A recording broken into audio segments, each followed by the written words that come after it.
নমস্কার বন্ধুরা, আমার হোম কুকিংয়ে আপনাদের সবাইকে স্বাগত। আজকে আমি চলে এসেছি একই উপকরণ দিয়ে 3 ধরনের মুচমুচে বড়ার রেসিপি নিয়ে। এই বড়াগুলো কিন্তু গরম গরম ডাল ভাতের সঙ্গে পরিবেশন করলে খেতে দারুণ লাগে। আর আপনারা চাইলে কিন্তু এগুলো বিকেলের মুখরোচক নাস্তা হিসেবে পরিবেশন করতে পারেন। আর এই বড়াগুলো যদি আপনারা এরকম সেম প্রসেসে বানান তবে দেখবেন এই বড়াগুলো খেতে কতটা সুস্বাদু হয়। আর এভাবে যদি একবার বানিয়ে না খান তবে কিন্তু ভীষণই মিস করবেন। তো চলুন দেখে না যাক এই রেসিপিটি বানাতে এখানে আমার উপকরণ কী কী লাগছে। এখানে আমি প্রথমে দেখুন দেখিয়ে দিচ্ছি। এখানে আমি নিয়ে নিয়েছি ঝিঙে, পটল, রয়েছে ভেন্ডি। আর ঝিঙেগুলোকে দেখুন আমি এভাবে একটু ফুলের মতো করে কেটে নিয়েছি। এগুলো কিন্তু খুব সাবধানেই কেটে নিতে হয়। এরপর দেখুন এখানে আমি পটলগুলোকে একইভাবে এভাবে কেটে নিয়েছি, তবে এর মধ্যে থেকে আমি দানাগুলোকে প্রথমে বের করে নিয়েছি। একইভাবে আমি ভেন্ডিগুলোকেও কেটে নিয়েছি, তবে ভেন্ডিগুলোকে প্রথমে ধুয়ে নিয়ে তারপরে কেটে নিতে হবে। এখানে আমি ছোট কাপের 1 কাপ নিয়ে নিয়েছি বেসন। আর যে কাপ মেপে আমি বেসন নিয়েছি সেই কাপের আমি আধা কাপ নিয়েছি চালের গুঁড়ো। রয়েছে এখানে স্বাদ মতো নুন, রয়েছে হলুদ গুঁড়ো হাফ চা চামচ, লঙ্কা গুঁড়ো হাফ চা চামচ, এখানে রয়েছে 1 চা চামচ পোস্ত, রয়েছে এখানে পরিমাণ মতো কালো জিরে, রয়েছে এখানে সামান্য পরিমাণ খাবার সোডা। এরপর আমি এখানে ঝিঙে, পটল আর ভেন্ডিগুলোর মধ্যে দিয়ে দিচ্ছি এখানে পরিমাণ মতো একটু নুন। নুন দিয়ে এখন আমি সমস্ত কিছুর মধ্যে খুব ভালোভাবে একটু মেখে নিচ্ছি। আর এইভাবে নুন দিয়ে কিন্তু মেখে রাখলে এগুলো সমস্ত কিছুর মধ্যে নুনটা একটু ঢুকে যাবে আর সমস্ত কিছু কিন্তু খুব ভালোভাবে একটু সফট হয়ে যাবে।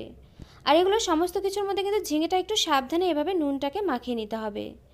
আর নুন দিয়ে মেখে এখন আমি এভাবে এগুলোকে রেস্টে রেখে দিচ্ছি 10 মিনিট মতো। এরপর আমি সমস্ত বড়াগুলো ভাজার জন্য এখানে দেখুন একটি ব্যাটার আমি বানিয়ে নিচ্ছি। এর জন্য আমি প্রথমে এখানে দিয়ে দিলাম বেসন, দিয়ে দিলাম এখানে চালের গুঁড়ো। এরপর আমি এর মধ্যে দিয়ে দিচ্ছি এখানে স্বাদ মতো নুন। এরপর আমি এখানে দিয়ে দিচ্ছি লঙ্কা গুঁড়ো, হলুদ গুঁড়ো। এরপর দিয়ে দিচ্ছি এখানে কালো জিরে। এগুলো সমস্ত কিছু দেওয়া হয়ে গেলে এখন আমি শুকনো অবস্থাতেই খুব ভালোভাবে একটু এগুলোকে মিক্সড করে নিচ্ছি। তো এখানে আমার খুব ভালোভাবে মিক্সড করে নেওয়া হয়ে গিয়েছে। এরপর আমি এর মধ্যে দিয়ে দিচ্ছি জল। জল দিয়ে এখন আমি এগুলো সমস্ত কিছুকে আবার একটু খুব ভালোভাবে মিক্সড করে নিচ্ছি। আর এগুলো কিন্তু সমস্ত কিছু অবশ্যই করে একটু খুব ভালোভাবে সময় ধরে মিক্স করে নিতে হবে, যাতে করে এখানে বেসন বা চালের গুঁড়োর কোনো রকম দানা দানা ভাব না থাকে। তো এখানে দেখুন আমি বেশ কিছু সময় এভাবে মিক্সড করে নেওয়ার পর এই ব্যাটারটাকে আমার একটু ঘন মনে হচ্ছে, যার জন্য আমি এখানে সামান্য পরিমাণে একটু জল অ্যাড করে দিচ্ছি। জল দিয়ে এখন আমি ব্যাটারটাকে আবার একটু খুব ভালোভাবে মিক্সড করে নিচ্ছি। আর এই ব্যাটারটা কিন্তু খুব বেশি ঘন হবে না আবার খুব বেশি পাতলা হবে না, ঠিক এভাবে কিন্তু ব্যাটারটাকে রেডি করে নিতে হবে। তো এখানে আমার ব্যাটারটা ফেটিয়ে নেওয়া হয়ে গিয়েছে। এরপর আমি ঢেকে এটাকে 5 মিনিটের মতো রেস্টে রেখে দিচ্ছি। আর এখানে আমি ফিরে এলাম 10 মিনিট পর। এখানে দেখুন পটলটা কতটা সফট হয়ে গিয়েছে নুন দিয়ে মেখে রাখাতে। আর এখানে কিন্তু ভেন্ডিটাও খুব ভালোভাবে সফট হয়ে গিয়েছে। তো প্রথমে আমি এখানে পটল আর ভেন্ডিটাকে আলাদা করে তুলে রাখছি।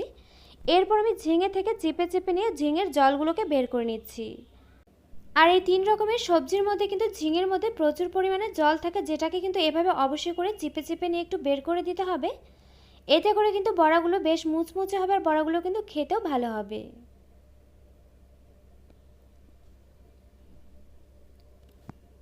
তো এখানে দেখুন একে একে আমার সমস্ত ঝিঙে থেকে জলটাকে বের করে নেওয়া হয়ে গিয়েছে। আর এখানে দেখুন বেশ কিছুটা পরিমাণ জলই কিন্তু বেরিয়ে এসেছে। এরপর আমি ফিরে এলাম 5 মিনিট পর। এরপর আমি এই ব্যাটারের মধ্যে বাকি উপকরণগুলোকেও দিয়ে দিচ্ছি। দিয়ে দিলাম এখানে পোস্ত, দিয়ে দিলাম এখানে খাবার সোডা। যদিও খাবার সোডাটা কিন্তু এখানে অতিরিক্ত ব্যবহার করা যাবে না, সামান্য পরিমাণে একটু ব্যবহার করতে হবে। এরপর আমি এর মধ্যে দিয়ে দিচ্ছি এখানে 2 চা চামচ গরম তেল। আর এরকম গরম তেল দিয়ে যদি ব্যাটারটাকে আবার একটু ফেটিয়ে নেওয়া যায় তবে কিন্তু বড়ার মুচমুচে ভাবটা আরও অনেকটাই বেড়ে যায়। বাকি উপকরণগুলো দেওয়া হয়ে গেলে এখন আমি ব্যাটারটাকে আবার একটু খুব ভালোভাবে ফেটিয়ে নিচ্ছি। ওদিকে কিন্তু ব্যাটারটা আমার একেবারে রেডি হয়ে গিয়েছে। এখন একে একে বড়াগুলোকে ভেজে নেবার পালা। এর জন্য দেখুন এখানে একটি প্যান বসিয়ে দিয়েছি। প্যানের মধ্যে আমি দিয়ে দিয়েছি বেশ কিছু পরিমাণ সাদা তেল। তেলটাকে প্রথমে খুব ভালোভাবে গরম করে নিয়ে একে একে এর মধ্যে দিয়ে দিলাম ব্যাটারের মধ্যে চুবিয়ে নিয়ে পটলের বড়াগুলোকে। এখন আমি একটা পাশ বেশ কিছু সময় ধরে লালচে করে ভেজে নেব। আর এগুলো কিন্তু কখনোই উনুন আঁচটা হাই ফ্লেমেতে রেখে ভেজে নেওয়া যাবে না, মিডিয়াম টু লোতে রেখে কিন্তু একটু সময় ধরে বড়াগুলোকে ভেজে নিলে খেতে বেশি ভালো লাগে। তো এখানে আমার একটা পাশ বেশ লালচে করে ভেজে নেওয়া হয়ে গেছে। এখন আমি একে একে উল্টে পাল্টে নিলাম। এভাবে উল্টে পাল্টে নিয়ে অপর পাশটাকে আমি বেশ লালচে করে ভেজে নিচ্ছি। তো এখানে আমি ফিরে এলাম কিছু সময় পর। এখানে দেখুন আমি উল্টে পাল্টে নিয়ে আপনাদেরকে একটু দেখিয়ে দিচ্ছি। এখানে দেখুন অপর পাশটাও ভাজা হয়ে গেছে, আর বড়াগুলো দেখতে কতটা লোভনীয় লাগছে। তো এখন আমি বড়াগুলোকে একে একে তেল থেকে তুলে রাখছি।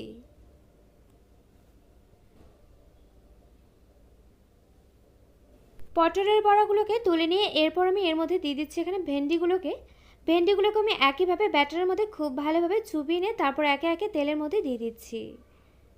একইভাবে এখন আমি ভেন্ডিগুলোকে উনুন আঁচটা মিডিয়াম টু লোতে রেখে বেশ কিছু সময় ধরে একটা পাশ বেশ লালচে করে ভেজে নিচ্ছি। তো এখানে আমি ফিরে এলাম বেশ কিছু সময় পর। এখানে কিন্তু একটা পাশ বেশ লালচে করে ভেজে নেওয়া হয়ে গিয়েছে। এখন আমি উল্টে পাল্টে নিচ্ছি। উল্টে পাল্টে নিয়ে অপর পাশটাকে আমি একইভাবে লালচে করে ভেজে নেব। আর আমার রেসিপিগুলো যদি আপনাদের কাছে ভালো লেগে থাকে অবশ্যই একটি লাইক দিয়ে কমেন্ট করে জানাবেন, কারণ আপনাদের একটি লাইক একটি কমেন্ট কিন্তু আমাকে এরকম নতুন নতুন ভিডিও বানাতে আরও অনেক বেশি উৎসাহিত করবে। তো এখানে আমি ফিরে এলাম বেশ কিছু সময় পর। অপর পাশটা আমার ভেজে নেওয়া হয়ে গিয়েছে। এখন আমি এগুলোকে একে একে তেল থেকে তুলে রাখছি।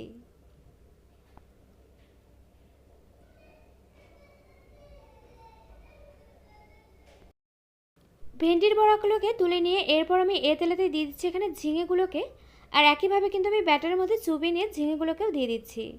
তবে ঝিঙের যে আমি ঝিরিঝিরি করে কেটে রেখেছিলাম সেদিকটা একটু ফুলের মতো করে এভাবে একটু ছড়িয়ে দিতে হবে। এতে করে কিন্তু বড়াগুলো একটু পাতলা হবে, আর বড়াগুলো কিন্তু খেতে ভালো লাগবে।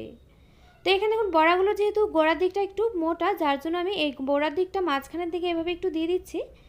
এতে করে কিন্তু ভাজাটা খুব ভালো হবে। তো এখানে আমার বড়াগুলো একটা পাশ বেশ লালচে করে ভেজে নেওয়া হয়ে গিয়েছে। এখন আমি একে একে উল্টে পাল্টে নিচ্ছি। উল্টে পাল্টে নিয়ে অপর পাশটাকে আমি বেশ লালচে করে ভেজে নিচ্ছি। আর এই বড়াগুলো কিন্তু ভাজার সময় একেবারে তাড়াহুড়ো করা যাবে না, একটু সময় ধরে কিন্তু বড়াগুলোকে ভেজে নিতে হবে। এতে করে কিন্তু যত সময় ধরে বড়াগুলো ভাজা হবে ততটাই কিন্তু খেতে ভালো হবে। তো এখানে আমি ফিরে এলাম বেশ কিছু সময় পর। এখানে কিন্তু অপর পাশটাও ভাজা হয়ে গিয়েছে। এখন আমি এগুলোকে তেল থেকে তুলে রাখছি। আর এখানে কিন্তু দেখতেই পেলেন যে বড়াগুলো দেখতে কতটা লোভনীয় হয়েছে। আর এই বড়াগুলো খেতে কতটা ভালো হয়েছে সেটা জানার জন্য অবশ্যই করে কিন্তু আপনাদেরকেও একবার এভাবে বাড়িতে ট্রাই করতে হবে। আর আমার রেসিপিগুলো আপনাদের কাছে কেমন লাগলো অবশ্যই কমেন্ট করে জানাতে কিন্তু ভুলবেন না। আর আমার এই রেসিপিগুলো যদি আপনাদের কাছে ভালো লেগে থাকে অবশ্যই লাইক করবেন, শেয়ার করবেন, আর আমার এই চ্যানেলটিকে সাবস্ক্রাইব করবেন। পাশে থাকা বেল আইকন অবশ্যই প্রেস করে দেবেন, এতে করে আমার নিত্য নতুন ভিডিওর আপডেট আপনাদের কাছে পৌঁছে যাবে সবার আগে। তো আজকের মতো ভিডিওটা এ পর্যন্ত, আবারও পরে দেখা হচ্ছে অন্য কোনো নতুন ভিডিওর সঙ্গে।